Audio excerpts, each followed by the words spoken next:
JLR Investigate. This is him right here.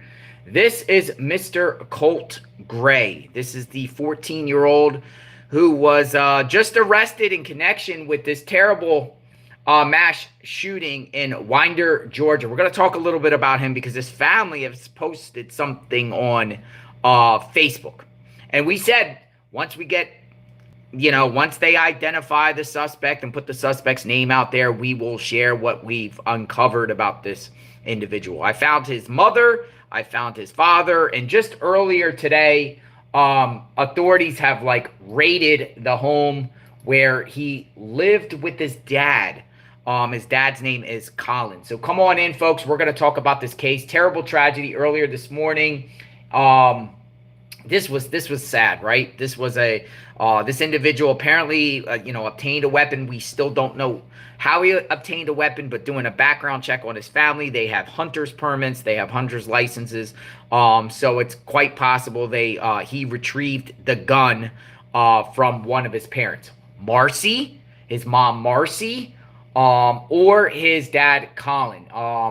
So it's unclear which one, but it might be might be some separation issues going on between him and his mom. And also his mom has put out some stuff about her being a victim of DV in the past. So there could be dysfunctional stuff going on inside this guy's home, but it does paint a picture of who this kid is. Now, this picture was taken there's not many pictures, so you're seeing probably this for the first time anywhere, right? But he's next to his mom, he's in a field, and in this picture, folks, this was taken about 3 years ago, so he was around 11 at the time. I can't find a newer photo of this guy yet, but we are scouring the net looking for clues. But I do want to share some information because earlier today, authorities were raiding the home where his family lives, and now his aunt speaks out a little bit, and I do want to show you what his aunt says,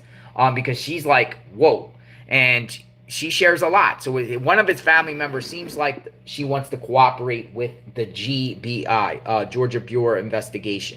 4 victims here, numerous people shot. This is his aunt right here, and she made a public post, the aunt, and her name is Annie. And I want to say this last name is Polhamus Brown. And she said, please, someone get me in touch with the GBI.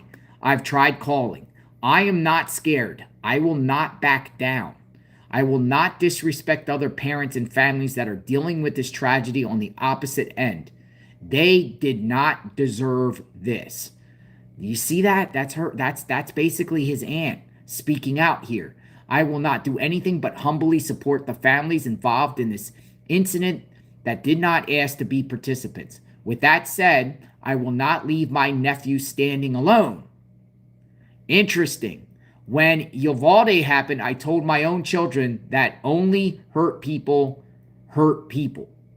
I did everything I could to fight for my nephew and my niece and my other nephew. Which means basically he has 2 other siblings, by the way. Y'all can go ahead and play the blame game all you want, but the families affected by my nephew's action deserve all the attention now. I will take care of my nephew and what he needs on this side. Just check yourself before you speak about a child that never asked to deal with the BS he saw on a daily basis. So it provides a little bit of insight of what was going on in the family dynamics of Colt. And some people also said something interesting about Colt. He's named after possibly a gun. Named after a gun. That's what a lot of people are saying. Is it true or not? I don't know. Now, what I was able to do, and I want to go back to that post because it seems like she's both supporting him and also supporting the victims in this case. That's the aunt. Her name is Annie. Let's see if she posted anything else. Oh, yeah, she posted some stuff. So she's making public posts. She's making public posts. We're going to share the public post that she is making. This is his aunt. And she said something else, too. This is his aunt, Annie. And Annie says, they are charging my 14-year-old nephew as an adult for murder. Y'all ready to see the Polhamus blood in full throttle? Nah, I wouldn't be either. What does that mean? What does that mean? That's coming from his aunt. So she has something, good vibes. Oh, good vibes. Good vibes. And what does that even mean? Now, people are commenting on her posts. Annie, I love you and continuing to lift up your nephew, your family, and the victims and all involved in prayer. Now I lovingly recommend that you stop posting. Lawyers and news outlets will be looking at your posts pretty soon. Yeah, JLR Investigates is here. Your info is being leaked on social media sites. Just wanted to warn you before the sickos come flooding in your Facebook. Why do we have to be the sickos? We're the ones trying to get the information to find out what's going on. He MURDER'd people like an adult with a gun. What do you think they would charge him with? They're going to send him to timeout or something? So people are responding to the aunt. And she made this other post. Now, it's interesting she made this one and from Florida. And his family's from Florida, by the way. A lot of his family members. So she made this post that we originally read right here. And then she made the post about, it doesn't seem like she really likes that her nephew is charged as an adult. Now, he's going to be charged as adult. But we are digging in on this. So I was able to find the guy. For people that are just jumping in, we have his photo. This is the guy. You won't see this anywhere else at this time. I think I am the only one posting his actual photo, because we get the photo first on JLR Investigates. That's how we operate. Soon as authorities announced that his name, we were in full throttle here. But there is some new information also out with this case, folks. It appears, ladies and gentlemen, that the FBI has been watching this guy for over a year. So it appears like they had this guy on their radar, which is a very interesting situation. Let me get Magnolia in the chat so we can talk a little bit about this kid here and follow up with this case. So I appreciate everyone coming in. Pile in. JLR Investigates. We're going to talk about this guy right here. Magnolia is going to provide a little insight. Hi, Magnolia. Hello. Okay, so this young boy here, and we were able to kind of clean up his face a little bit because it was kind of like a grainy photo, right? There's not much photos out on him, and like no social media presence. Yeah. So, Magnolia, talk to me a little bit about a few things here. Is his father into the boating and hunting? What have we uncovered a little bit about on the family dynamics with this guy? Yeah, they live, what was the town called? Let me go back. Well, they have multiple areas, but it seems like they moved around a little bit. Stratham and Winder, Georgia. Stratham, yes. So that looks like a more recent address, but also they lived in Winder. It's hard to tell which is the most recent, but yeah, so he lived with his dad, Colin, and Marcee, his mom. His dad seems like he likes boating. He's an outdoorsy guy. What else? Let's see. I have a photo. It looks like woodworking. Yeah. Things like that, yeah. Yeah, because they, on their own public profile, the mom, she posted this on their public profile, and it seems like they have a boat and it seems like some sort of a Chevrolet Blazer Tahoe type of deal. It looks like they live like in the country. They're really country oriented. Yeah. Like they live in the woods. Well, yeah, I mean, Winder is rural. It's not like a bustling city. I mean, this is a pretty small town, Winder, and I would say it's more rural than suburban for sure. It's about like 45 minutes from Atlanta. And it's just, it's a lot of woods and things like that. Not a heavily populated area at all. So it would be, a lifestyle of outdoors type stuff. And you can even see in one of the pictures that Marcee had, there's a boat there. So you can tell they're outdoorsy. They like boating, things like that. Yeah, I'm going to show a picture right here because there's a reporter named Justin Gray, coincidentally with the same last name. And he's posted a photo showing that the ATF was at the family home. And this is they live a little bit south of Winder in the country here, but he showed this photo and it's ATF police and they were like at the family home. And in this picture here, you could see at least 1, 2, 3, 4, 5, 6 law enforcement vehicles at the house. And you know what they're doing. They're probably going to see if he has any electronic footprints, computers, cell phones, probably asking the family members if they're involved in any way or what they have to say. And also ATF, right? Guns. Yeah. Guns. And this might be an issue. You know, the parents, we don't know how he was able to access the weapon to do this horrendous crime here. We don't know. So yeah, they may be looking for things like, another thing that's common with these people is the bomb making supplies and various things like that. They'll be looking for in the house. But I mean, honestly, I don't want to be rude or whatever, but it's kind of creepy, right?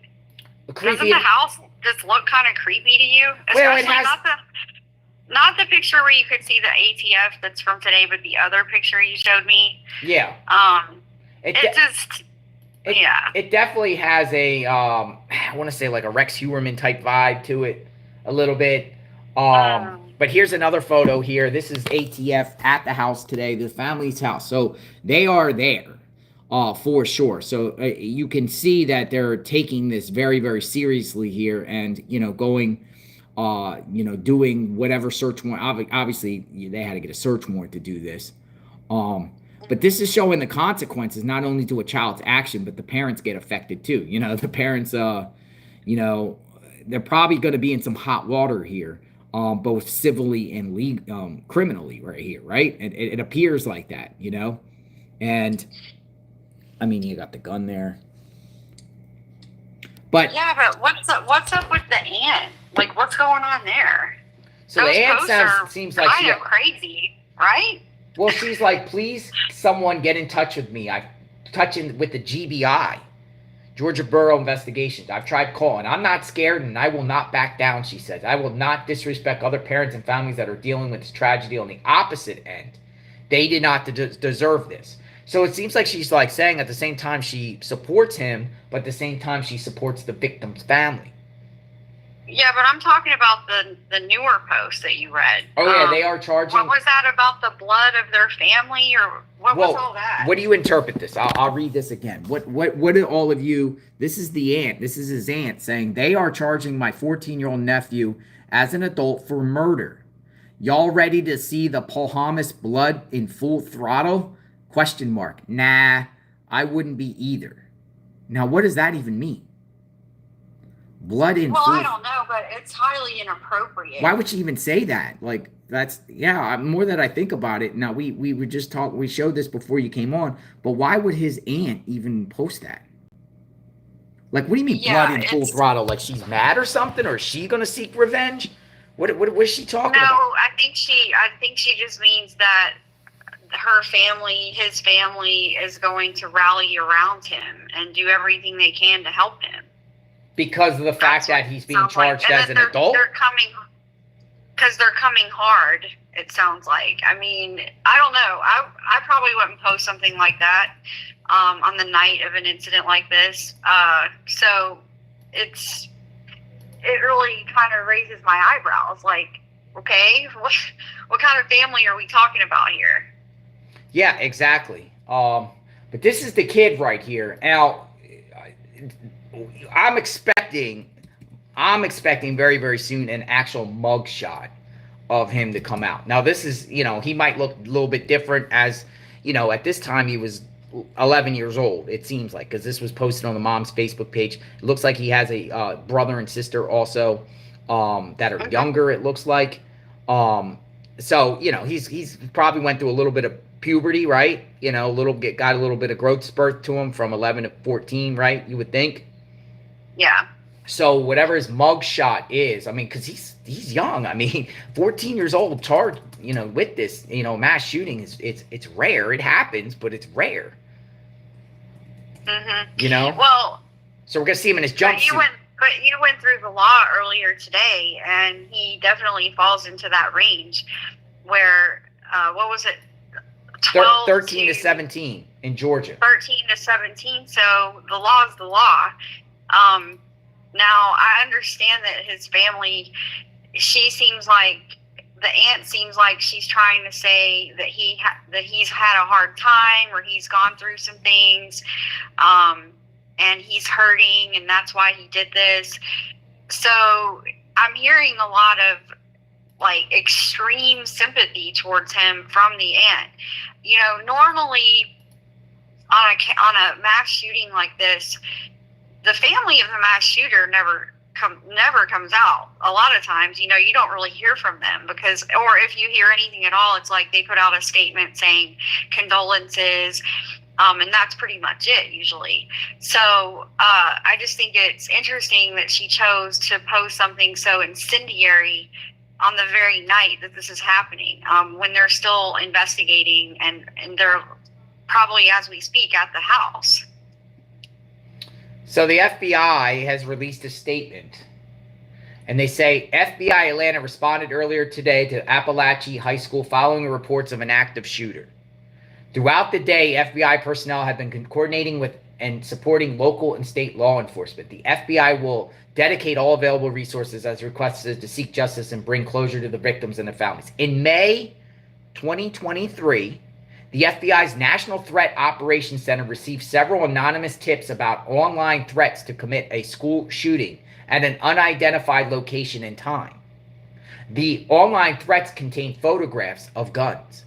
Within 24 hours, the FBI determined the online post originated in Georgia, and the FBI's Atlanta field office referred the information to the Jackson County Sheriff's Office for action. The Jackson County Sheriff's Office located a possible suspect, a 13-year-old male, and interviewed him and his father. His father would be Colin. There we go. The father stated he had hunting guns in the house, but the subject did not have unsupervised access to them. The subject denied making the threats online. Jackson County alerted local schools for continued monitoring on the subject. At that time, there was no probable cause for an arrest or to take any additional law enforcement action on the local, state, or federal levels. They had this guy a year ago. Wow, what do you know? He's known to the FBI. How many times have we heard that? He's known to the FBI, folks. In mass shootings, how many times have we heard that, honestly? It's crazy. He was known, and then his dad's name is Colin. C&C, you know, he's Colt. Dad's name's Colin. I think that's pretty, you know, sometimes they kind of name themselves similar to the name, you know what I mean? Colt, dad has hunting guns. A lot of people are speculating his name is Colt, named after some guns. Yeah. And his dad's trying to tell the FBI he didn't have unsupervised access to them. Well, imagine that. Because now we're about 18 months later, and apparently he got access to the gun and went to the school. Yep, so I guess that wasn't true, was it? And they're going to have a lot to say to him now. I would have to say it doesn't look good for the dad. Doesn't look good for the dad. I think we're going to expect an Ethan Crumley type of parent situation. Yeah, no, as far as the mother, though, I don't believe that they are together, the parents. Well, and I'm just basing that off of the Facebook says separated, and also in some of the records it showed that they previously lived together. So I'm unclear if the parents do live together or not. Looks like the dad has a 10-year, I don't know the actual age, but it looked like he was pretty much quite a bit older than the mom. He's 11 years older than her. She's in her 40s, right? How old is she? Yeah, she's 43 and he's 54. So she's 43 with a 14-year-old son. He's 54. Mm-hmm. Divorce, separation. The mother has said stuff on her social media about domestic violence inflicted on her. Like what? She broke some bones and things like that. What? Yeah, the mother has put I didn't something see out. that. Yeah, she's on there. But she's also had, the mom also had some issues too. The mother's been in the Fulton County Jail. The mother's has reckless driving charges, and the mother has a bunch of DUI charges. Oh, wow. So, think of the environment here a little bit, folks, that this kid was growing up to. Now, look, I want to show everyone this. Check this out right here. This is a video of when authorities were raiding the family home right here.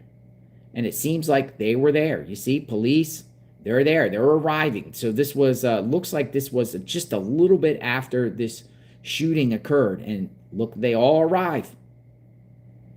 I mean, you see what I'm saying? They come right to the scene, arrive to the scene. So they went there, it looks like in full force, with partnerships of local police. We saw the photographs of the ATF. Yeah, they were all there. Now, what they got from that house, did they arrest the dad? I don't think they would do that right away, though, the dad. Well, I just sent you a tweet from Justin Gray. You mentioned him earlier. Mm-hmm. He posted a tweet with a couple pictures of evidence. About 20 minutes ago, he posted this. He said, law enforcement have left Colt Gray family home.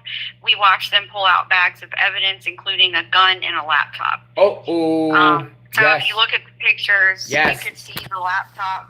Yes, we're going to show this, folks. I can see a gun. See a gun, too. Yeah. So, yeah. Right. I had a feeling it wasn't just going to be. I had a feeling it wasn't just going to be your normal run-of-the-mill hunting shotguns that they would find. I had a feeling it was going to be weapons like that. Oh my gosh. Right. How horrible. Particularly after you. Listen, if the kid was making all these online threats 1 year prior, what's now? It's September, so it was March of last year. April, May, June, July, August, September. Yeah, 18 months. 18 months ago, he's making online threats. FBI goes there at assessment. His dad assures FBI that he doesn't have any access to guns unsupervised. And lo and behold, 18 months later, this tragedy happens. Oh, I think the dad is in some big trouble. Yeah, I would have to assume he has an attorney. I think you might have mentioned that. But I wouldn't be surprised if he already has an attorney. Now, I'm interested to know, though, what this supposed trouble is that the aunt alluded to.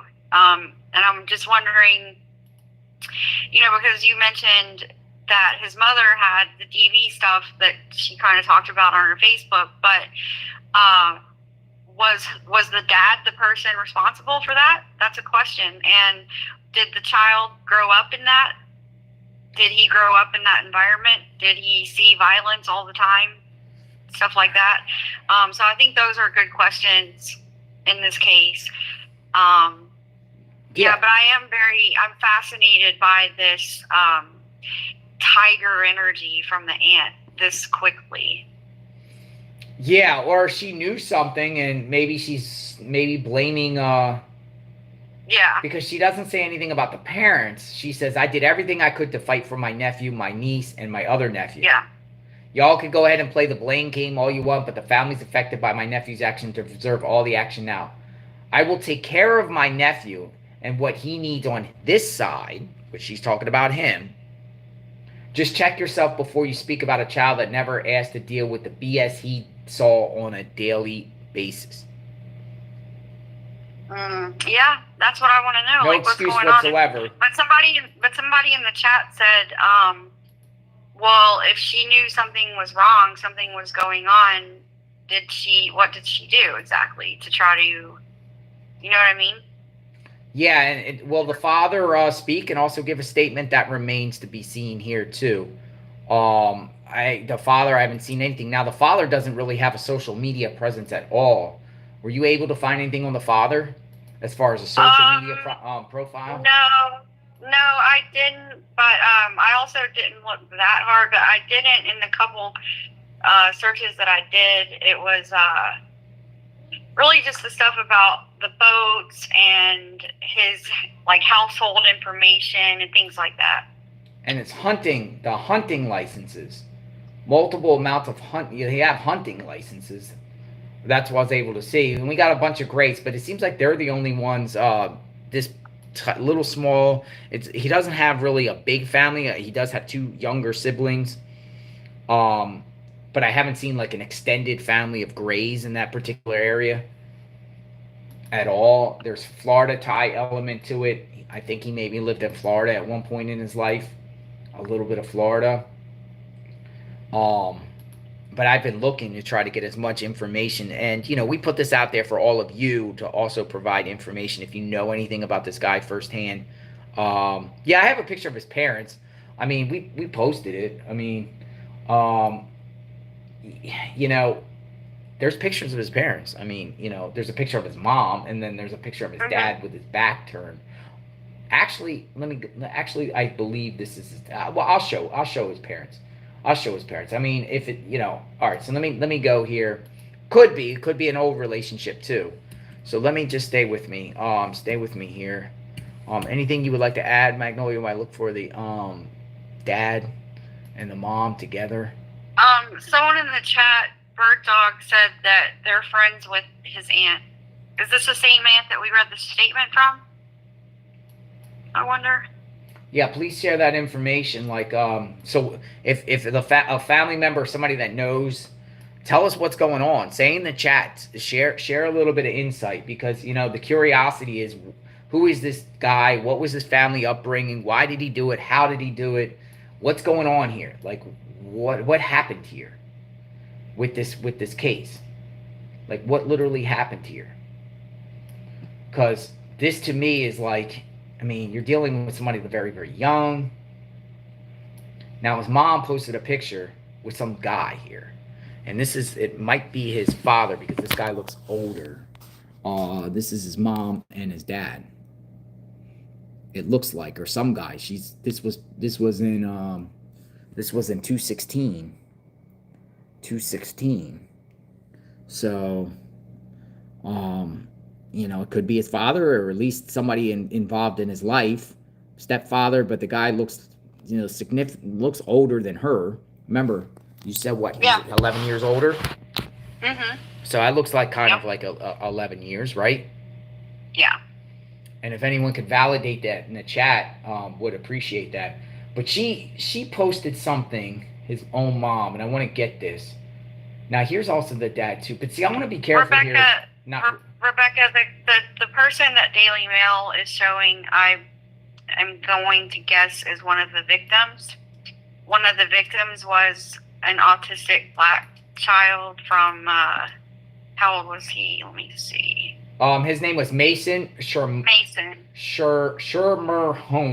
Bobby Ellison, Bobby True Crime. I like Bobby. He does great work when it comes to true crime. He actually posted a photo of here. So this is one of the victims. The teen with autism, identified as one of the 4 victims.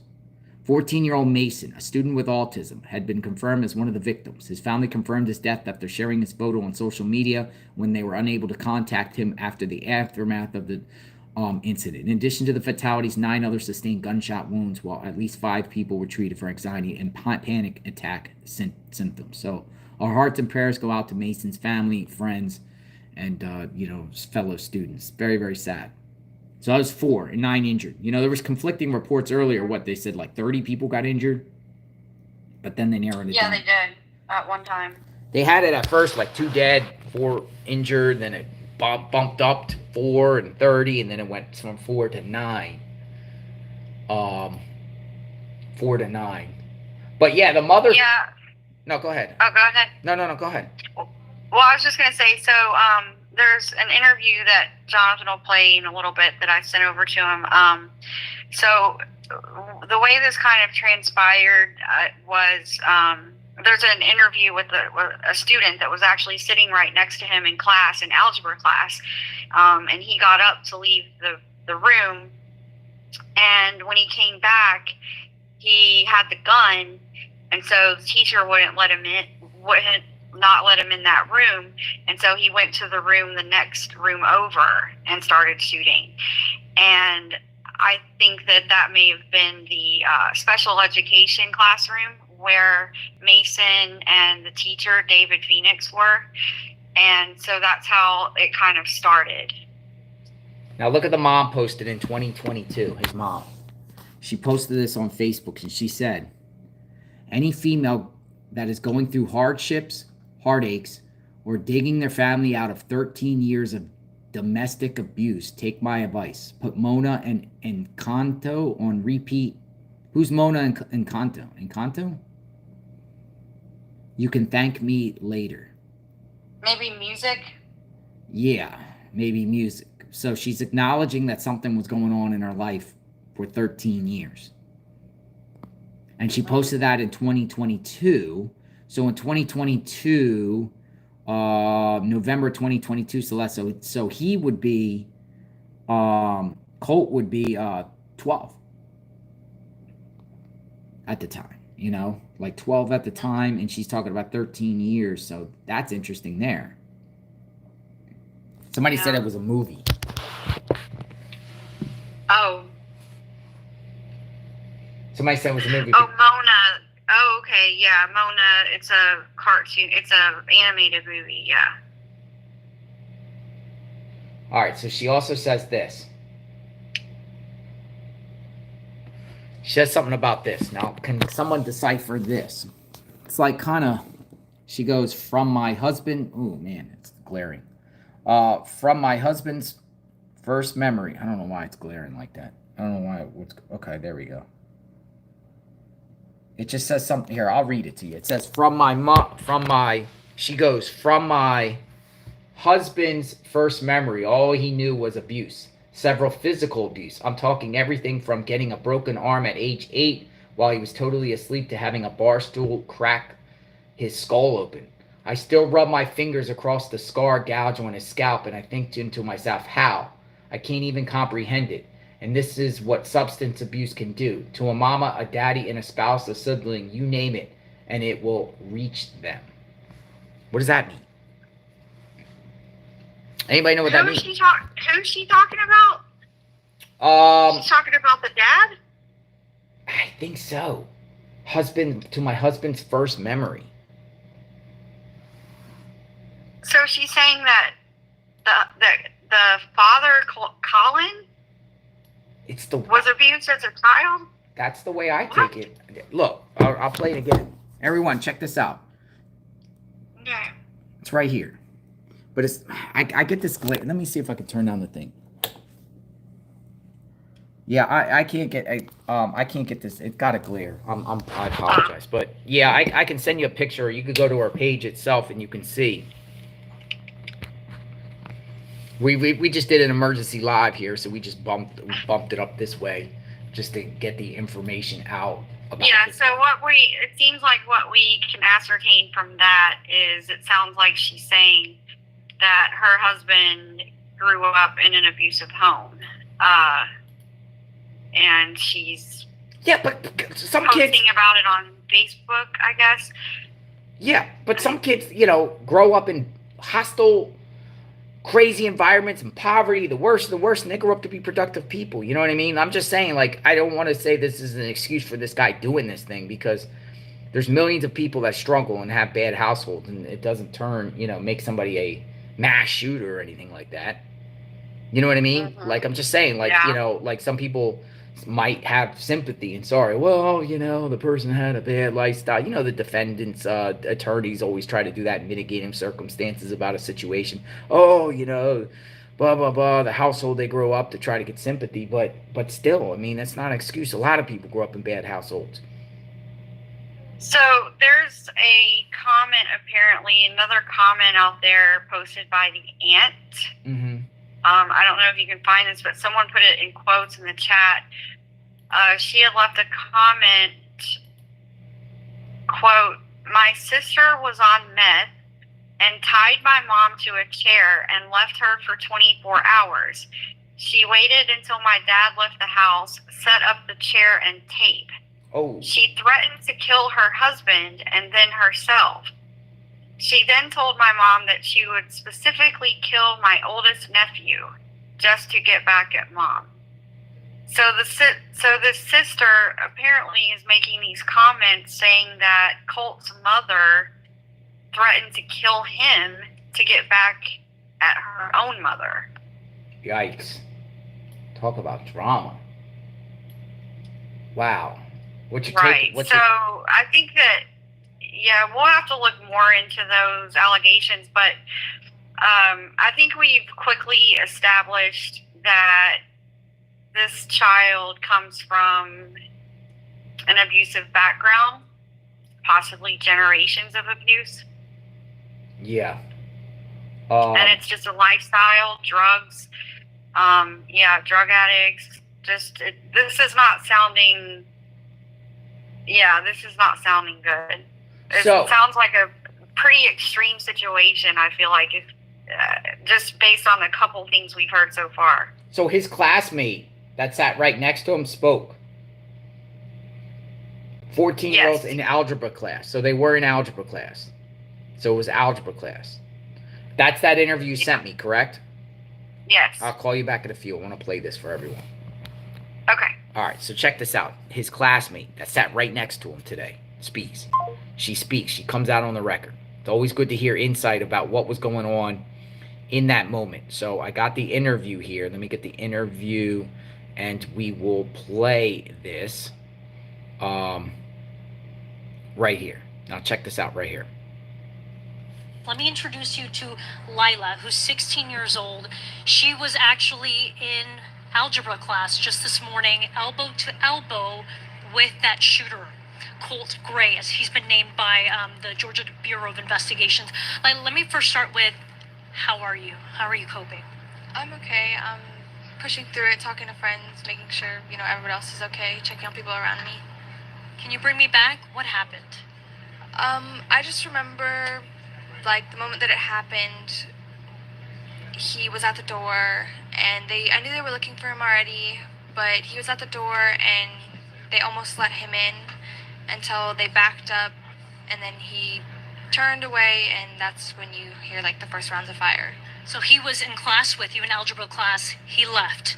Then he came back, was at the door, and then knocking to be let back in. Why?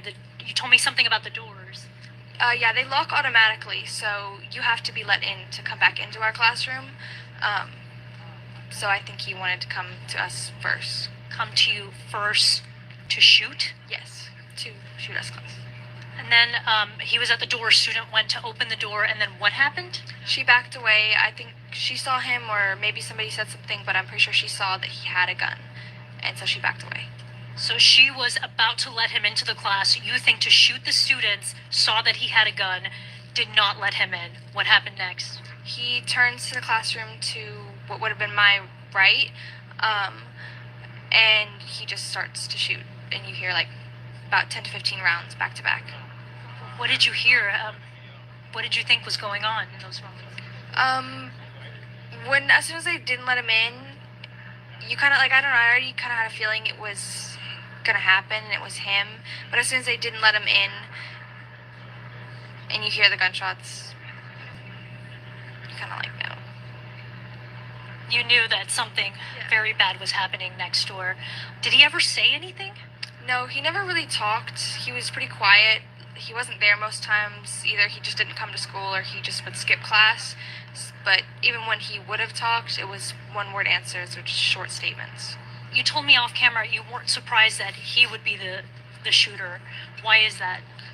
Just because when you think of shooters and how they act or things that they do, it's usually the quiet kid, or that's a stereotype for it to be, and he was the one that fit that description in our class. Did you ever see the gun, or did the student that go to the door see the gun, describe it to you guys? No, I haven't talked with her after this. It was all pretty hectic, but I didn't see the gun. Did he ever have a hobby of guns, hunting? Did he ever talk about any of that? No, he never really talked.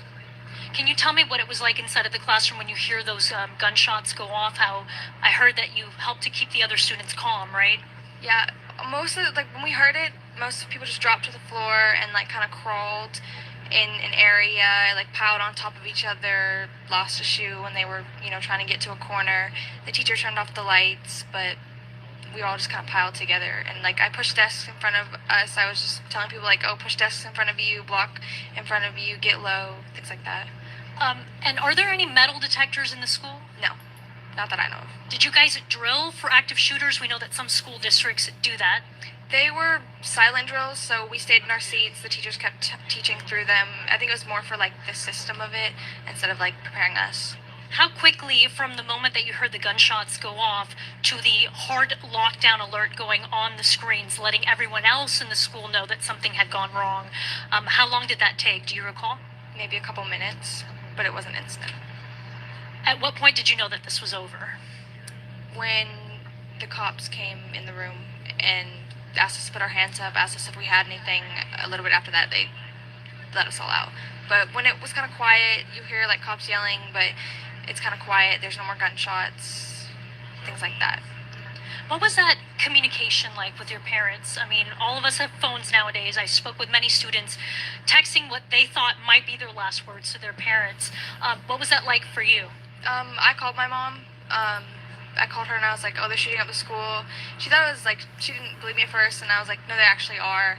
And I talked to her for a second, and she was like, oh, I'm on my way right now. And then I was like, okay, I gotta go call other people. I text all my friends in the school, out of school, everywhere. And I'm just texting and calling kind of everybody. And what was that like leaving the school? I saw videos of officers escorting the students with their hands raised. What was that like for you? It was protocol, obviously, but I was glad it was over. Like, I was glad we were able to leave. I was looking for my friends that were there. I was comforting the ones that had been through a little bit of a harder time. And then, Lila, what would you say to this student that you were just elbow to elbow with just this morning in algebra class, and now this? I'm not sure. I want to know why he did it. I think that would be I want to know why. Lila, thank you so much for your time. I appreciate it, and the best to you and your family and your community. Thank you for talking to us. Jake? Wow. That, I mean, she could have been easy. It could have been her as a target. Here's the shooter, folks. Come on in, JLR Investigates. As we understand what happened this day, this morning in Widener, Georgia, just outside of Atlanta, northeast of Atlanta, Georgia. We'll get Magnolia back in the chat so we can talk further and show you what else we're trying to learn and see out of this guy right here. Again, for folks that are just jumping in, this is an older photo of him. Hello, Magnolia. Yeah, hello. Hello, are you there? Yeah, I'm Okay. here. So that was a classmate, algebra class. She was right there. He stepped out. Now, she said something about doors being locked. The way you have to get in. Yeah, so it sounds like when he left the room and tried to come back with the gun, and the teacher, whoever it was standing there, wouldn't let him in. So, yeah, I think that if people know in the chat, I do think that one of the common school policies nowadays is that the classroom doors have to be locked. So if that's the case, then how did he get into the next classroom? Or how did, you know what I mean? Like, how did he get in there? Yeah, exactly. And then she also said no metal detectors in the school. No, I'm just saying, Yeah. like, you know, some schools, some inner city schools, they have metal detectors inside the schools. Yep. This one didn't, you know. So I don't know if that will change. Yeah, and I still want to know, actually, I'm hoping that law enforcement will kind of give us a rundown of where the school resource officers were located when this started. And then also, where was the gun? So it sounds like he left the classroom and went to retrieve the gun that he had stashed somewhere, right? Yeah. He clearly was sitting in algebra class with a gun, so he left the classroom, presumably to get the gun. So where did he stash the gun? Backpack? Locker? Do they have lockers in the hallways? Man, that's Hide it in the smart. bathroom? Hide it somewhere? Stash it? Maybe Yeah. bathroom. Possibility. Here's another photo of him that somebody's now sharing on a younger version of this kid. Same guy, same kid. Oh, Yeah, so one thing that's weird, I just sent you the press conference that they just had. It was about 17 minutes long. I don't know if you want to play it now or we can do it another time. But one interesting thing that I overheard while it was playing was there's another kid at the school with almost the exact same name. Really? Colton Gray. Oh. Apparently there's a Colton Gray. Yes. Yes, that guy's photo was plastered all over. Oh, that was the one. Yeah, so on, you know. So, yeah, I'm not sure if it's the same one, because the one that they were posting, the baseball player, it said on there he lived in Oklahoma, so he would have. No, he's not the one. Yeah, he got community. Yeah, he got community noted. Anyone that was posting the Oklahoma kid got community noted. Right, but I just think that it's very weird that there's two kids in the same school, Colton Gray and Colt Gray. But the Colton is the K, right? Kolton, right? Yeah, it was when they were starting the press conference, one of the guys who had spoke earlier, he made a point to say that, and he was like, he seemed to say that he said Colton earlier in the day. I didn't realize, I heard Colt earlier today. So I don't know. I just wanted to throw that out there because there might be some confusion on this kid, but his name is Colt Gray. This looks like this is a older photo of him too, posted by one of his aunts, the Polhamus. So remember too, it's also his family ties is not also Gray. It's a Polhamus, Polhamus. Proud Jesus Love says they got a new pic. Tips at JLR Investigates. Magnolia will get that right now, and she can share it to me. If you have a new photo or any photos of him that you would like shared or you want to share with us, we really appreciate it because we just want to see who this guy is. So Debbie Polhamus, which is a relative, posted this public photo on Facebook, and yeah, that's definitely him from 2020. March 19th, 2020. So that's him too. Wait, let me see. Right here, I'm showing it now. Oh. Yeah, that's him. It's definitely same kid. That's him. Yeah, that's him. So this was taken in probably like 2021. So 1 year before that, that's 2020. So just gives you a perspective. Apparently that's with the cat too. But yeah. Here's one. I just sent you one picture that someone had sent an email. Now, I actually saw that picture online earlier today, but it was posted with another picture that was definitely not the shooter.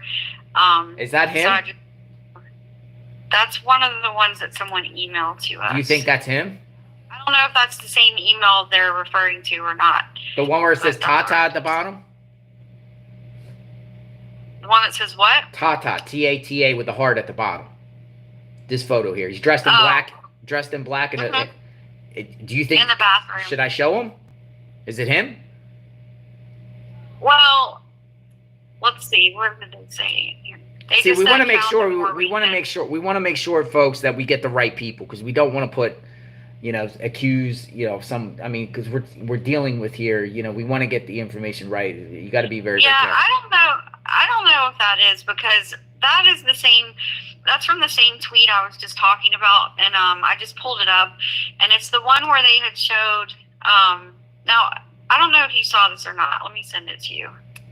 Yeah, so we're trying to get an insight of how this guy is, who he is, his likes, his dislikes. We're just trying to figure this out. You know what I mean? Because clues, and I think the victims' families also deserve this information too. Because the media talks about things, but they don't talk to an extent. So we go to like a deeper deep dive on JLR Investigates to try to figure out what's going on. What is known though is it appears that the FBI, again, for new people in the chat, had an eye on this guy and visited this guy's house in the spring of 2023. And because of his threats, nope, don't piss that poster. Nope, that's not the same person. Yeah, I'm not posting that. There's someone that kind of looks like a female. Earlier. Yeah, I can't post that. That's I been don't. circulated. they're trying I to don't know. create a narrative similar to Audrey Hale. Let me just put it that way. If you guys know I think so, yeah. you know, it's kind of an Audrey Hale narrative. You know, there's a lot of trolls out there posting different photos of people that are not connected in this way, and that person looks like a female to me. Looks like a female. Well, it doesn't look like him either. The sheriff's office gave a statement, joint statement from the FBI and Jackson County Sheriff's Office. Or no, it's talking about the same thing, about the guns. When he was 13 years old, but his dad was saying that he didn't have access to the guns, or unsupervised access. So this, what appears to be the first deadly K through 12 school shooting in the state since 1999. In the state of Georgia. The 12th? K through 12 school. This is the first K through 12 school shooting. What appears to be the first K through 12 school shooting in the state since at least 1999. According to the Georgia Bureau investigation. I thought there was more. But they're everywhere now. It's you know, and honestly, it's hard to keep tabs on this stuff anymore. You know, Yeah. It's hard to understand why these things keep going on and who's who. You know, we've seen people do this in every sort of background you can ever imagine. You know, in all walks of life. It doesn't seem like any community anymore is immune from this potential of happening. It's pretty wild stuff. Yeah. Okay, so here I got some. This is a pretty quiet area, you know. I mean, I can imagine that everyone is just completely in shock. 1,900 people went to the school. The aunt additionally posts some more information here on a Facebook, and this is being shared around too. And she says, Mama and Daddy bailed Marcee out of jail. She went, and Marcee's the mom. Marcee's his mom. Mommy and Daddy bailed Marcee out of jail. She went to rehab for a month or two. Her husband went and picked her up without my mom's permission. She went up there and stayed with him and their kids for a few weeks. Issues started to arise, and now she's back in the Fitzgerald at my parents' house. She destroyed my personal belongings. She stole thousands of dollars worth of property from my parents and pawned all of it. My mother let me take the phone my sister was using when she tied my mom up and left her for DEAD. Oh my goodness. She's talking about his mom. I know. I took pictures of her Google searches, her texts between people that she was working with, pictures of handwritten notes, and she was exchanging with her drug friends. She poured 2 gallons of white paint all over my childhood memories. A chest full of awards, crafts, pictures with friends. And yes, I got pictures of that too. And best of all, I took video of the video she recorded burning all of my soccer jerseys in our fireplace, including the one I wore during my first year at Darton. My national championship jersey. Darton was absorbed by Albany State University, and my coach died 2 years ago. That jersey was literally irreplaceable. So she's talking about his mom. Oh boy. She's talking about Marcee, his mom. Yep. So it does paint a picture, ladies and gentlemen, about what is going on in this guy's home. Marcee was out of jail. She went to rehab, came back and destroyed all her personal belongings, burnt things, and put paint, 2 gallons of paint all over her childhood memories. So it's had a history. And like I said, she's been in and out of jail in Fulton County. Man, scary times, man. You know, and kids have to be subjected to this kind of thing, you know? And yeah, he's only 14. I mean, he's really young. And to go through, you know, these are the things that she's posting about, that she knows about, the aunt that she knows about, you know, but she's probably not even there like most of the time. So there's no telling what all went on in his household. So yeah, this is not good. No, and last year, the thing with the FBI,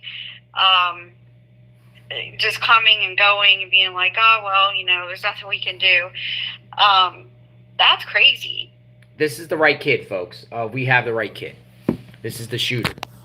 Here's another picture of him fishing that they're posting online at 10 years old. This was probably when he was 11. And you could tell he has like a little bridge on his nose, like a little point on his nose that identifies him, it looks like, you know. So more and more pictures are coming out, you know, as this progresses in the next 12 to 24 hours. I think we're going to get a lot more pictures with him. But it's interesting to know if any pictures are going to exist, like the dark side, you know, like. Yeah, that's you know. sad. I mean, if you just look at that, that is so, so sad. He's so little. He has this, like, baby face. And turns into a complete monster.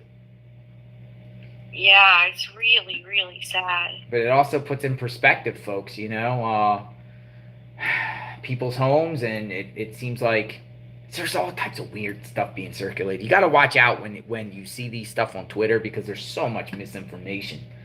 I'm looking at just posters of and pictures of just people that they assume is the shooter, and it's not the shooter whatsoever. It's wild stuff.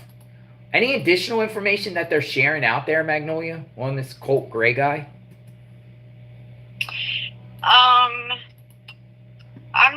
I haven't seen anything new. I wanted to say one thing about the community aspect. I saw something earlier tonight that I thought was really, really nice. I don't know why this like affected me when I read it, but there's a tow truck company, I guess, who posted on Facebook today, and they said if any parents, teachers, or kids are not comfortable enough to pick up their vehicles from any school today, please contact us at All County Towing, and we can get your cars home to you without any further stress, free of charge, as we pray for the community.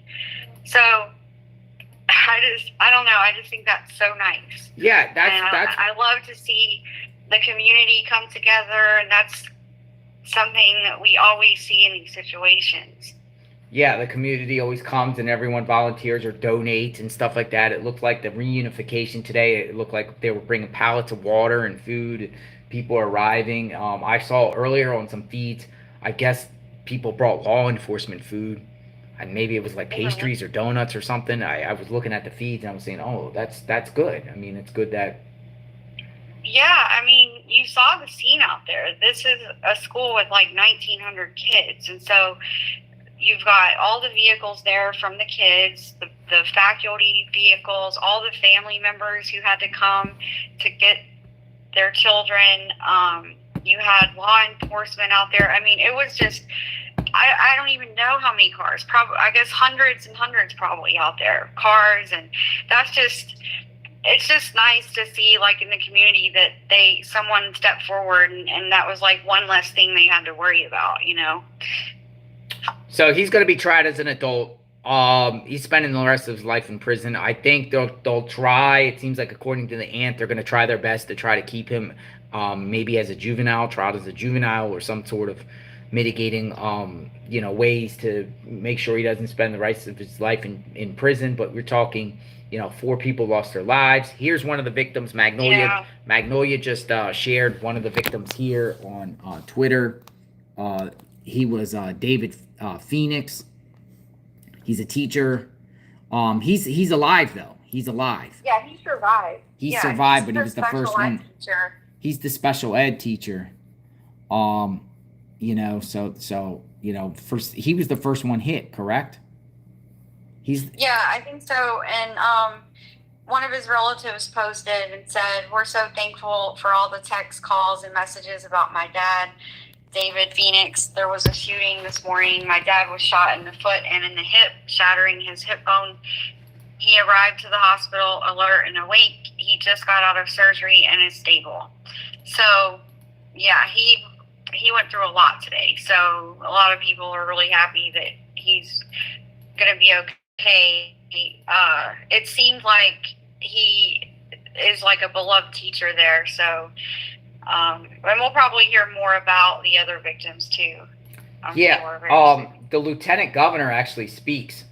about this. Got an interview, and I got like a clip interview. So I'll call you back in a second. I'm gonna play this Lieutenant Governor clip, Magnolia, and share Yeah, because and I think they also go through the victims during the press conference too. I don't know if you. Well, want to I'm play not that gonna or play not. the press conference yet. I'm gonna do the Lieutenant Governor interview when the Lieutenant Governor Okay. speaks. So I'll call you back in a few. Yeah. Thanks, Okay. Magnolia.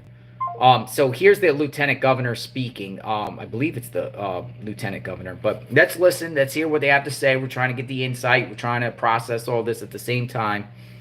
In the meantime, here we do want to bring into the conversation some of these Georgia state officials, including Republican Lieutenant Governor Burt Jones. He joins me. Lieutenant Governor, thanks for being with us here, and our condolences here from Live Now to your state as they grapple with a tragedy like this and of this magnitude. It's a tragedy that has played out so many times in communities nationwide here. What state resources are you committing to the community of Winder, to Apalachee High School in the wake of this? Well, Andrew, I appreciate you having me on this evening. I wish it was under different circumstances, but first I want to say our thoughts and prayers go out to the entire Winder, Georgia community, and especially the school community there, and the victims, the families, and the victims of the families that had two students that were killed, and two educators, two school teachers, as well as about 8 students and one other teacher who were injured in this. So just a horrific incident that took place, Andrew, and our, like I said, in a small community like Winder, it's a tight-knit community. You just never think of something like this could happen. But I can assure you that all our resources that we have available, from our local law enforcement to state law enforcement, GBI, our hands are on deck, and ready to help this community however we can. But just a tragic situation. Lieutenant Governor, have you and/or Governor Kemp spoken to school officials there on the ground in Winder, and/or have you spoken to any of the victims' family members or friends or loved ones? I have not spoken to the family members as of yet. The sheriff's office has reached out to the sheriff there. He's a good friend of mine. He does a good job there in his community there. I will be reaching out to the family when they make those names public. They haven't made those names public as of yet. But just say, like I said, it's we're just trying to see through all of the situation that went down. Like I said, 14-year-old kid walks into a classroom and pulls out a weapon, a firearm, and just opens fire on his peers and his teachers, and went into the classroom. Was the initial incident that took place, and as he went down the hallway, fired off a couple more rounds, and then the on-staff security officer actually is the one who confronted him and convinced him to give up his weapon, and that's how it ended. But like I said, a lot of unnecessary tragedy that went on in those few minutes of that young man's thought process. Yeah, definitely. I mean, there's still so many questions that so many of us want to know. Some of mine, though, are how did this 14-year-old get a weapon? Where was the provenance of the weapon? How did he obtain it? And also whether or not, he was somewhat of a disciplinary problem to school officials, whether or not he was or had at least a record known to school officials as being problematic here. Do you know anything or any details on those two questions? No, those are all details that will come out, I'm sure, in the coming days. Don't know much about the young man, other than his age, and they did state his name, but don't know any history about him. The eyewitnesses, some of the people who actually were in the classroom when the shots were fired. The young lady that I heard her interview on TV, she was not familiar with him, but it is, it's a high school of about 2,000 students. So it's safe to say that not everybody in that school probably is familiar with every student walking the hallways, but I'm sure all that information will be coming out. Those are all questions that We have about how he obtained the weapon and what was his motives and everything. So those are all coming days. Yeah, speaking of that question that I had about whether or not he was known to not only school officials if he had a record, but law enforcement officials. We are learning this right now. This is a statement put out by the FBI Atlanta field office. I'm not going to read the whole statement. The second paragraph goes as follows, that in May of last year, the FBI's National Threat Operations Center received several anonymous tips about online threats to commit a school shooting at an unidentified location and time. The online threats contained photographs of guns, and within 24 hours, the FBI determined the online post originated in Georgia, and the FBI's Atlanta field office referred the information to the Jackson County Sheriff's Office for action. The Jackson County Sheriff's Office located a possible subject. A 13-year-old male interviewed him and his father. The father stated he had hunting guns in the house, but the subject did not have unsupervised access to them. The subject denied making the threats online. Jackson County alerted local schools for continued monitoring of the subject. At that time, there was no probable cause for arrest or to take any additional law enforcement action on the local, state, or federal levels here. Lieutenant Governor, obviously, none of that is confirmed that this is the same student that we are talking about or the same school district that we are talking about. But go into what law enforcement needs to know to prepare for situations like this. The response in general, what did you make of it today? Well, number one, on that document you had from the feds there, that Jackson County is this is not the same county that this incident happened in. Winder, Georgia, is in a county called Barrow County.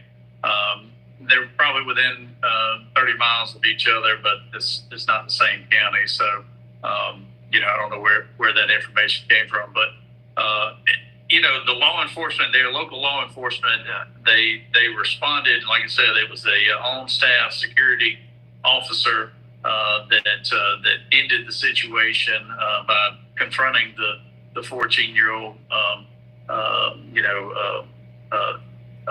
young man that did these horrible acts, and it was a very quick time frame. The sheriff's offices were on the scene, as well as state police were on the scene in a very, very quick response time. So, these are things that I know for a fact that this is a school system that is a very good school system as far as academically. It's very well known to have good academic standards and results. And like I said, it's a small community, and you just don't expect something like this out of a community like that. So this information is coming to us literally in the moment here, and we do now know that according to the Georgia Bureau of Investigation, that FBI statement that I just read out is in connection to the subject in custody for today's shooting at Apalachee High School. Your reaction to that, Lieutenant Governor? Well, like I said, obviously this is new information to me. It doesn't change the facts of what happened here.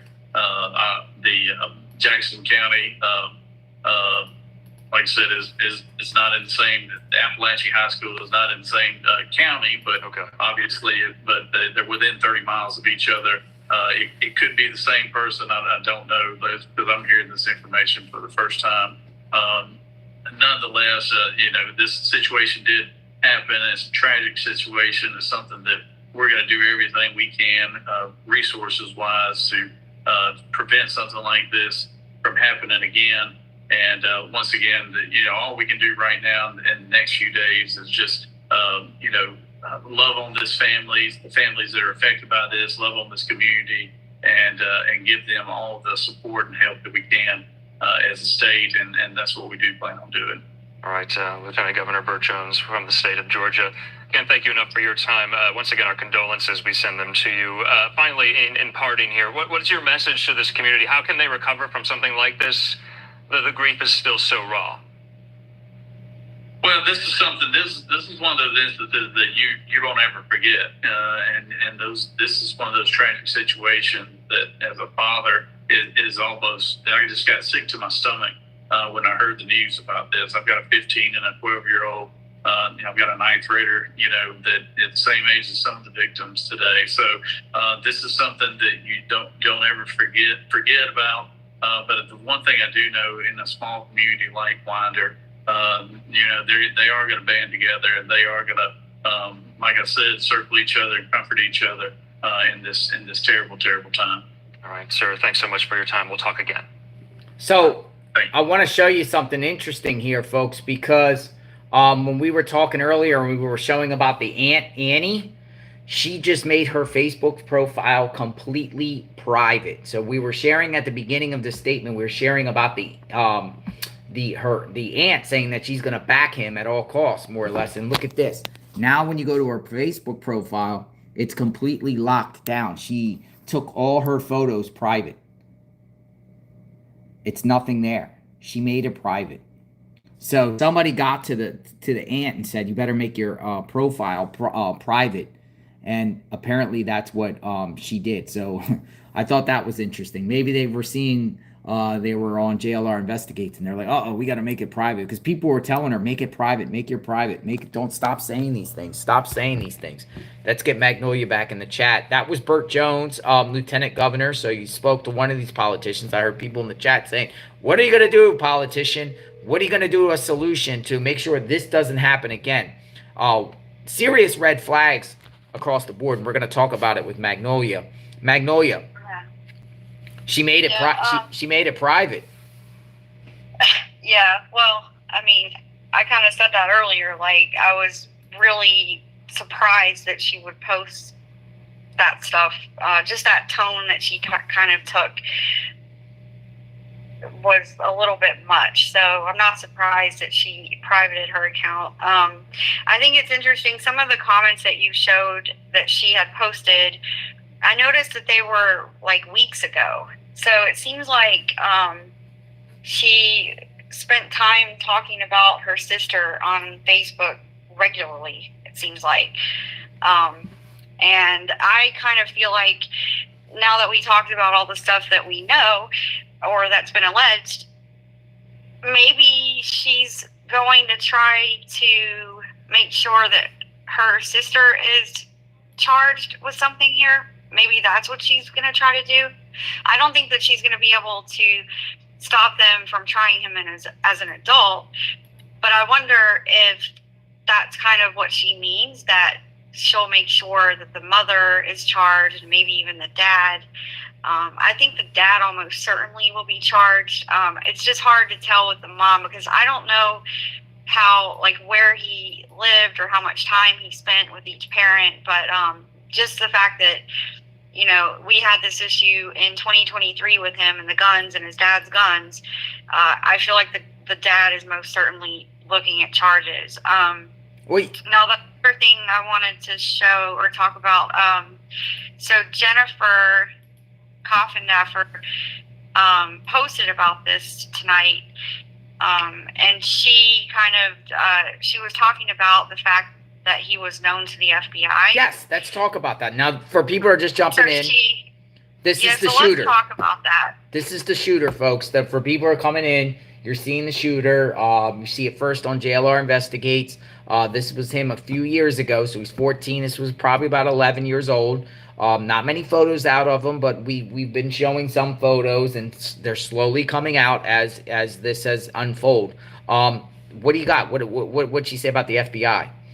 So she said the FBI investigated Apalachee High School shooter Colt Gray and referred their findings to local authorities in 2023 after receiving multiple tips regarding warning of a school shooting.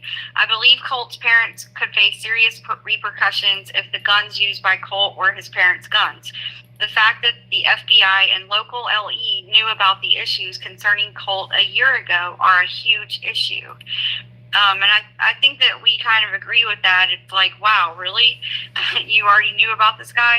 But I thought this comment from Adam Malone, he replied, he said, the FBI can't pull kids from school. They found the source of anonymous posts and alerted local authorities, the school, as well as his family.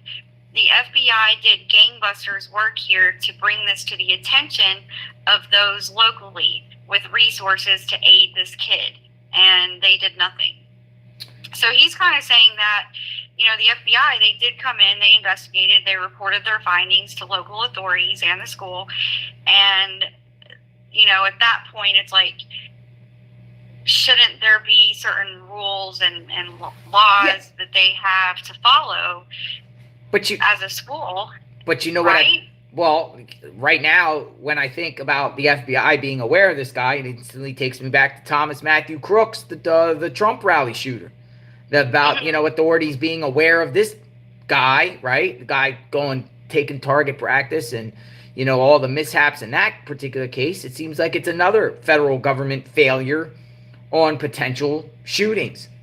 Like they had this guy on the radar, could have very well done something, you know, even in the online threats. I mean, you make online threats, charge him anyway, put him on some sort of supervision. I'm not saying it wouldn't have stopped him from doing it, but it could have pumped the brakes a little bit here. Keep an eye out on him more. And it seems like he slipped through the cracks. And and here's the thing is that's what we learned now. What else are we going to learn? Right. What other threats have they investigated where they just referred their findings and then nothing happened? So, how many times have law enforcement went to this family's house? Like, how many times have they visited a house on welfare checks or any type of, you know, dealings with the house? That'd be interesting. Public records requests would probably be able to determine, because apparently there's been all types of dysfunctional stuff. But maybe he slipped through the cracks because the authorities were more focused on his family and arresting his family members for all types of weird stuff, and kind of overlooked the child. Mm-hmm. Yeah. Well, I think what people are saying is that, you know, the school should maybe have some type of rule in place where if you threaten to shoot up the school, maybe you're not allowed to come back to that school. I mean, well, to me, that's logical, and I've actually heard of that happening before. I'm not going to say who it was, but I know someone that exact thing happened. It was a kid who had made threats on the school computer, and he was more or less like expelled from the school and had to go to like one of those, you know, those other schools they have for the troubled kids. Yeah, like an alternative school. Yeah. A wayward school, maybe.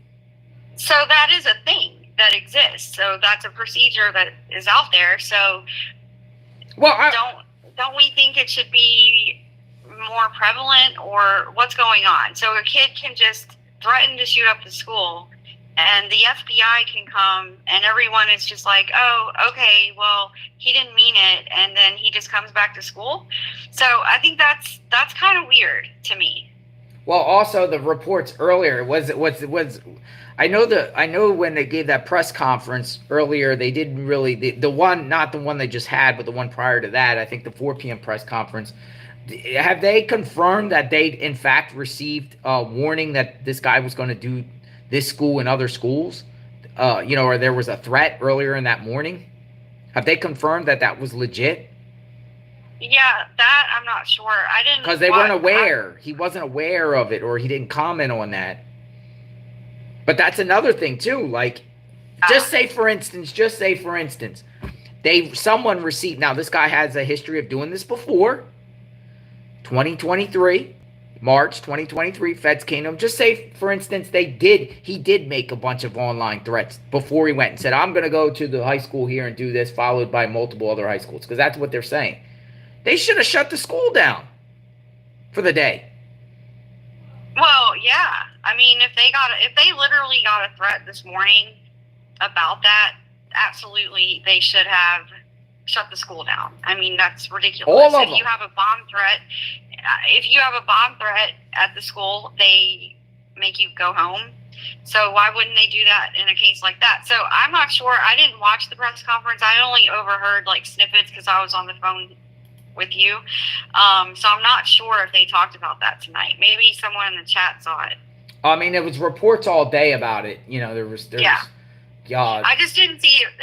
I just didn't see where it was confirmed yet. It was supposedly the threat was that there were going to be 5 schools, and starting Apalachee would be the first. Yeah, and you know, I didn't seem like they had. It seems like they had class, business as usual. Oh, we'll just keep a. No, you gotta really. If someone's gonna do that, you gotta look. This is the report. This is the report. This was the report supposedly, and CNN put this out. So if CNN's lying, they're lying.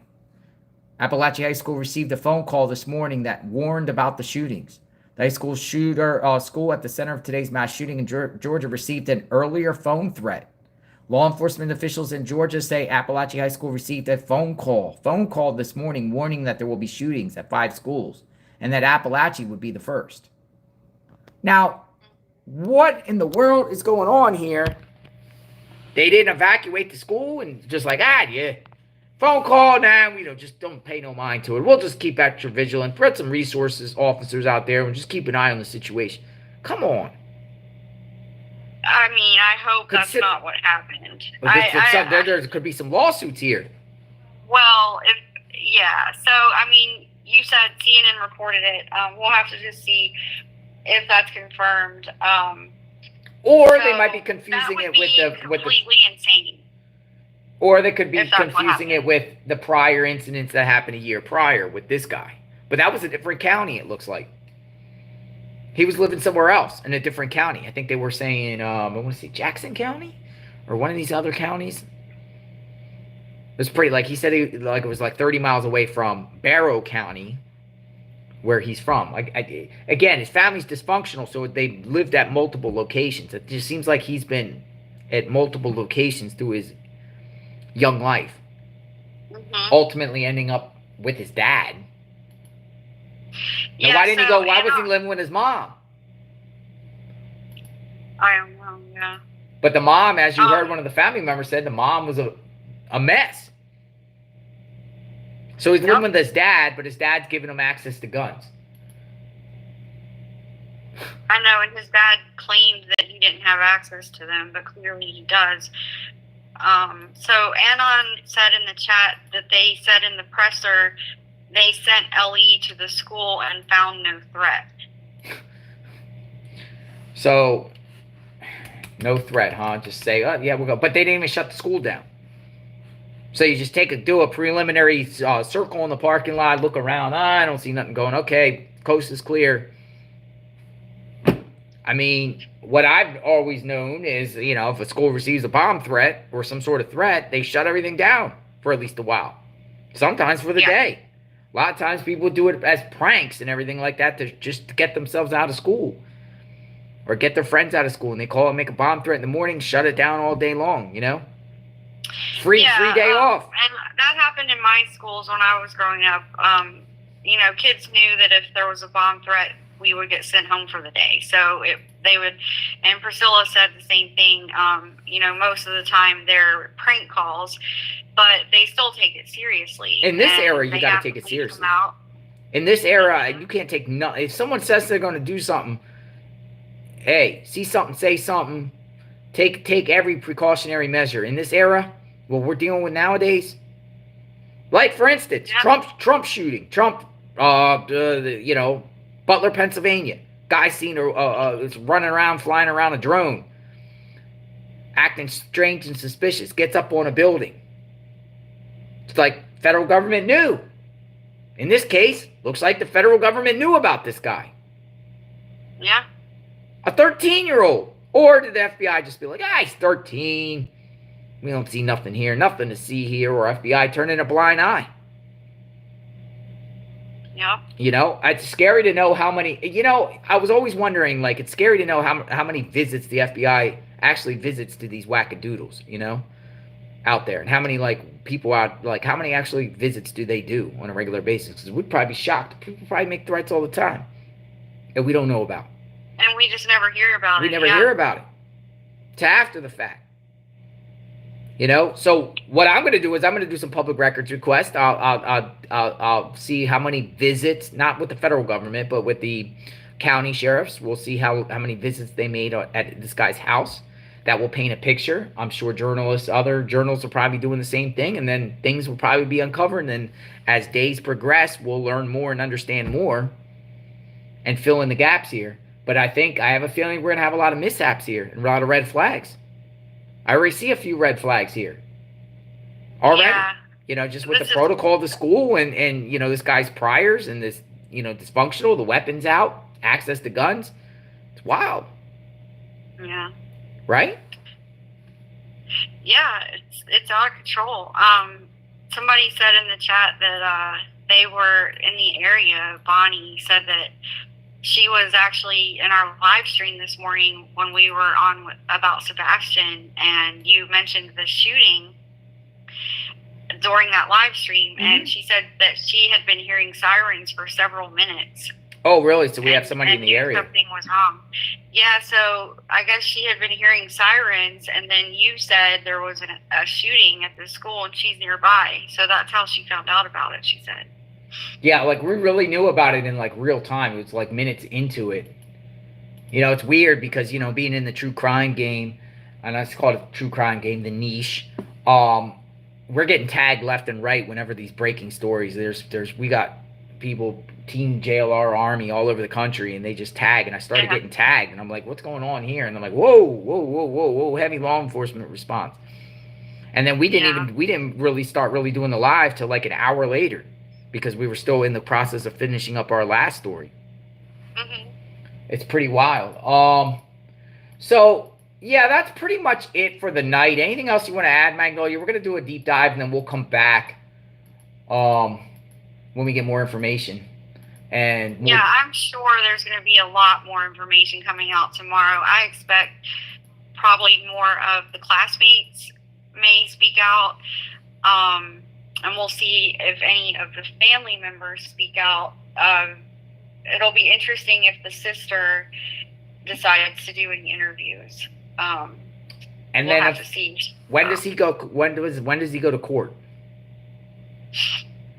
I'm assuming he has. I mean, I'm assuming he's gonna have an arraignment. Tom and Lauren, we'll check our emails. Tom and Lauren, nice to see you. We'll check it out. Yeah, tips at JLR Investigates. We'd love to know more about this guy. If you have any information that can share some insight, we'd love to learn more. But let me. Actually, I have a couple things here that Karen just sent over, and let's see. Stay with us, folks, because we get people like in the area or other sleuths that find this stuff. Karen Lee's in chat. So let me just show you a couple of these. So we're on like Telegram. This looks like, Karen, is this yearbook photos? Look at this. Yeah, that's being spread around too. However, it doesn't. Well, yeah. I mean, it's the same nose. I think it kind of. It's the same nose. That actually does look like. Yeah, I think I'm safe on this one because because the nose point. He has like a nose and it points. Mm-hmm. It's him. That's him. Yeah, that's. Yeah, and then here's another. Yeah, that's him because you could tell by the nose. Yeah, and then let me give you this other one. Now, this is a picture of several students, and it looks like on the bottom left. All right, let me vet it first. Sweet. We got to vet information, folks. So we're just seeing, but see, in this area, I kind of have that trench coat mafia Columbine vibes when I look at this photo of him, right? When I look at this guy, I see like more of an outcast. I want to say the word like a greaser, outcast, trench coat mafia. You know, it's just something not right here. I mean, it definitely looks different than he definitely looks like, now this is fairly new. I mean, this has to be something with this. That one looks pretty recent to me. Yeah, that's when it seems like he goes from like a smiling kid to more of like an edgy, you know what I mean, takes a dark twist into things. Yeah. It definitely looks like he doesn't look, you know, it definitely, I do see like a little scariness in this situation. Misfit. Yeah, that's a good word. Misfit. Like a misfit.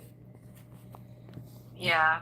Yeah. All right, so let me look at this other photo here. So then Channel 3 now actually posted the same pictures that we showed earlier, the one where he was holding the fishing rod, and the other one with like the neon green shirt. And then lastly, I have the victims identified here, so I'll send that. Here's another photo. Let me see. They're saying that this is the shooter too. Let me see. Let me see. They're saying right here is the shooter. I'm trying to keep the other people's faces out of it. With the cross, but he's wearing a cross, which is interesting. They're saying that this is him too. So, yeah. I don't know when this was taken. Probably within a year or two. So we're showing you different looks of his, and it seems like as he got older, he takes more of a darker edge, darker twisted turn. Like, what went wrong? What went wrong with these individuals that do these horrendous things? Sometimes they come from loving childhoods. Sometimes they come from the perfect parents, and they do these horrendous acts, and then other times, struggles in their childhood. Again, like the lawyer will probably paint a picture. Oh, we had a rough lifestyle and everything, Your Honor, and stuff like that. But victims' families also have voices. People were affected. There's no excuse whatsoever to go to a school and do this. I mean, come on, man.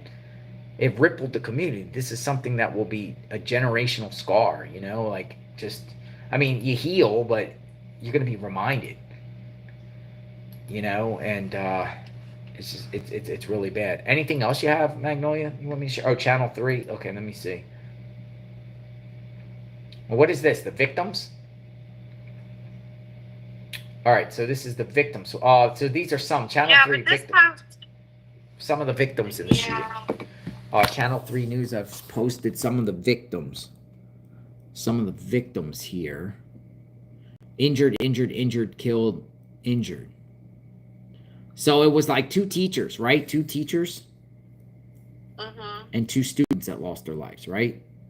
Yeah. One with autism, and then multiple people, 9 people. Yeah, it's so sad, So our thoughts are with all the victims here, for sure, and their families, And I can't imagine being a parent and getting that call or text. They were sharing screenshots where some people were texting their family members, and they're like, I'm trapped, I need help, and the family's like, I couldn't imagine. I couldn't imagine getting a text from a loved one and saying something's going on in real time. You feel helpless. You want to just jump in your vehicle and just race to the scene, right? It's actually really interesting, though. Can you hear me? Yeah, I can hear you. Okay. It's actually interesting, though, the post, the text messages that have been shared of the kids from inside the school, they're not like panicking at all. It's interesting. They're very calm and composed, and it kind of gives me the creeps because these kids have to go through these drills in school for a reason, because this is a potential threat. And so it almost seems, and I kind of got it from the girl who did the interview that we showed a little bit ago, her composure. It's like almost as if they expect this to happen one day, or they think there's a likely chance it could happen one day, and then that day is today. And it's almost like that's their mindset, and it's really just sad that they have to even think that way. So this one was from a text message from a student named Madison. Texting, I think it's a girl texting her mom, and these are the texts. She says, AHS got shot up, 2 people died, and 1 was a teacher. Mom, this is scary, but I don't want you to come up here just in case something does happen. I'm in the classroom closest, and it's locked, in a locked classroom. I love you so much, and I don't want anything to happen at all. And if it does, I love you. And I'm very thankful for everything you've ever done for me. You're the best mom anyone could ever wish for. Oh, man. So you just, yeah. Yeah, and then there's another student. Sometimes when you really listen listen to the words and stuff like that, you can't help but shed a tear. Oh, Literally. I know. I mean, you feel like you're there in that moment. Yeah. And then another one that was shared, from a student named Maddox texting his mom. I mean, just the words and just it's just it's really hard to wrap your mind around that they're so almost like eerily calm in this moment. So he texts, "Shooter, I love you." Oh, I think this was actually to his sister. "Shooter, I love you. You're kidding. You better be kidding. That's not funny. I love you. Maddox, stop playing. I love you. I wish I was. Dude, you're joking. Are you being serious? Yes. Hello? And Please. Someone is shooting? Yes, we heard it. I'm calling. I called them. One of our coaches got shot, is what I'm hearing. Where are you? Economics. One of our coaches is shot. What do I need to do? Just be ready to get me. I want to get the hell out of here whenever I'm allowed to. I am, baby. I'm coming. I hear police sirens everywhere. I called the police. I'm coming. Are you okay? Talk to me. Yes, it's extremely quiet. Can you see what's going on outside from the neighborhood? I'm coming down the road. There's cars everywhere. I'm outside, baby. Bring everybody you can with you if you get out. I love you. I love you. Keep talking to me. It's gonna be okay. I'm scared. Call mom. She's not answering. Our coach is dead. I did. It's going to be okay. Helicopter just landed. Are they letting you out? I heard there were 3 shooters. Are you safe? We're running to the football field. Run fast. Fast as you can. Can I come get you? Doubt it. I don't know how long it'll take. Coming to the football field. I'm coming. I'm out here. Where are you? And that's it? Mm-hmm. Horrible. You know, it reminds me of those phone calls, you know, like when 9/11 and those people were calling their families and leaving last voice messages on the phone. Yeah, it You know, does remind me of that. You know, in the plane, you know, and they're saying their last things and they're scared. They don't know what's going on. You ever listen to them? Anyone out there ever listen to those 9/11 calls that people would leave on the voicemails? Horrible. It literally makes you cry. Well, it breaks your heart. Like, it just, like, literally, my heart hurts right now. It's just unbelievable. And, you know, I was amazed by the girl who did the interview, her composure. You know, it's something that they'll have to, for the rest of their lives, it'll affect them. You know, they'll always have that. It's very, very sad. The Bobby Ellison posted the fourth victim that was killed. Here's a photo of Christian Angulo, the fourth victim. Oh, yeah, actually I did. I saw that. So this is the fourth victim. Does it say how old? No, but I would assume that he had to be like 14 or 15, right? Oh, yeah, here we go. Here's this other one that I missed. Yeah, so Christian, so that is Christian Irami, and then... He's 14. Thank you for sharing. That is actually... Oh, yeah, he has a 14 there. Christian Angelo. Okay, and then the next picture is Christina Irami, so she would have been one of the teachers. Let me send you that. Yeah, so we're just showing you guys the victims too, you know, because at the end of the day, victims were for the victims, and you know it's important to get that victims' names out there too. Remember the victims. And she was did she lose her life, Magnolia? Or was she just shot? That one, it doesn't say in this tweet. If anyone knows. So our thoughts and prayers with all of them. Identified as victims. So actually, yeah, you know what? I do think that these are the 4 that lost their lives. Altogether, they posted 4 people here. So let me show you. So we have Mason, the autistic student, Christina Irami, a teacher, Christian Angelo, a Gotcha. student, and Richard Aspinwall, who was a coach. So this is Richard right here. This is the young man with autism. He was a football coach? I don't know specifically what Coach. he was. Gotcha. Okay. Yeah. Or praying for all their families, for sure. For sure. Thanks for sharing, Magnolia. All right, folks. So we're gonna sign off. We're gonna come back on tomorrow when we get more information about this guy. We will share. We're doing a deep dive. If you know that any of these families, this guy's family, or anything that you want to share with us, please, tips@JLR Investigates. If you have any information that can help law enforcement, definitely go to law enforcement with your tips and information.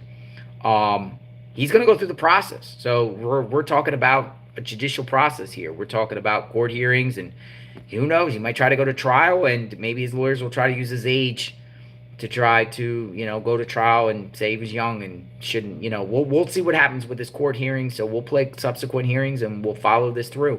And terrible tragedy. I think this is probably the biggest mass shooting in school shooting in Georgia history, it looks like. JLR Investigates. Thanks, Magnolia. All right, thanks everybody. So hit that sub button, and just pray, everybody. Pray for peace, and anything else comes on this case, you'll hear it here on JLR Investigates. We cover true crime 24/7, 365. Everyone be safe out there. Hug your children. Be safe. We'll talk soon. JLR Investigates. Have a good night, everyone.